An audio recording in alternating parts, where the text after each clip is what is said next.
This is NBC4 News at 5. Now at 5, we're only one day away from Super Tuesday. Tonight, we're counting down to the California primary election. Which races matter to the voters and which proposition is getting Governor Newsom's support? Good evening, everyone. I'm Colleen Williams. And I'm Annabelle Sedano. Our Conan Nolan joins us live from the newsroom with what we can expect tomorrow. Conan. Well, what we can expect tomorrow is what we're starting to see today with a number of ballots that have already come into registrar's office. It indicates it is a low turnout. The fact of the matter is that excitement is what drives turnout. There isn't that much excitement at the top of the ticket because there's no contested primary in the presidential race, and that has some, particularly Democrats, concerned.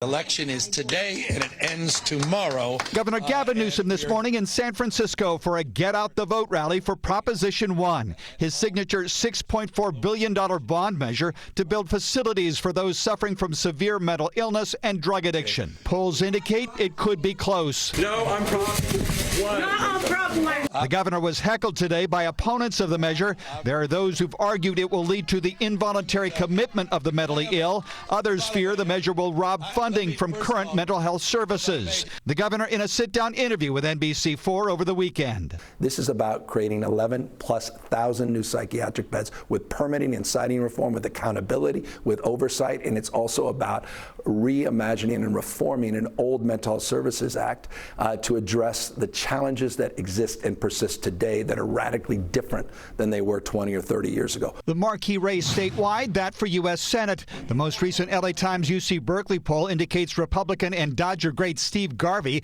with a slight lead over Burbank Congressman Adam Schiff. The Garvey campaign posting these pictures of the former first baseman shaking hands during an impromptu visit at an LA Whole Foods this afternoon. Schiff, meanwhile, campaigned over the weekend with former House Speaker Nancy Pelosi. But we feel good about where things are. I think Californians want someone who can lead in these big fights, can protect our democracy, can fight for an economy that works for people. The top two finishers in the primary will face off in the November election. Irvine Congresswoman Katie Porter is fighting to keep from being boxed out. She needs a big turnout of progressive voters. As a professor, I've seen a lot of procrastination in my life, including procrastinators who got A+. So I think young people are going to turn the ballots in. The number of mail ballots that have been sent to registrar's office indicates this will be a low turnout. Oakland Congresswoman Barbara Lee this morning was thanking poll workers in San Fernando. Yeah, turnout is low, and that's why I'm here. We're really fighting hard and informing people why it's important to vote. And I don't think it's apathy. I think it's really just being disconnected and not believing that elected officials will deliver for them. Here's some interesting numbers from Political Data Incorporated. They track the ballots that have already been turned in.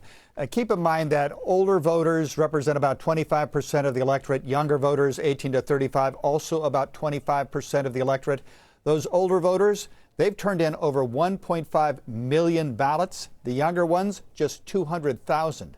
That gives you an idea as not just the low voter turnout, but the possibility that the turnout in this election will be generally older and possibly more Republican. I'm Conan Nolan, NBC4 News. All right, Conan, thank you very much for that. And keep in mind, Metro is offering free bus, train, and bike rides tomorrow to get to the polls. In addition to that, riders are going to see ballot drop-off boxes at 9 Metro bus and train stations. You've got until 8 p.m. tomorrow to vote in person or get your ballot in. To find a polling place near you, go to NBCLA.com or check out our NBCLA app. And the U.S. Supreme Court has decided today that President Trump will stay on the ballot in all states. Now, the High Court ruled unanimously that his actions on January 6th, before the attack on the U.S. Capitol, cannot disqualify him. NBC's Alice Barr explains the impact on the election. In a decision that has huge implications for the upcoming election, the U.S. Supreme Court today unanimously ruled that states cannot remove former President Trump from their ballots. The former president celebrating the move. You cannot take somebody out of a race. The voters can take the person out of the race very quickly, but a court shouldn't be doing that. The justices overruling a Colorado Supreme Court decision that found the former president should be disqualified on grounds that he engaged in insurrection for his actions leading up to the January 6th Capitol attack. The U.S. Supreme Court ruling applies to all states, negating similar challenges in Maine and Illinois. And it comes a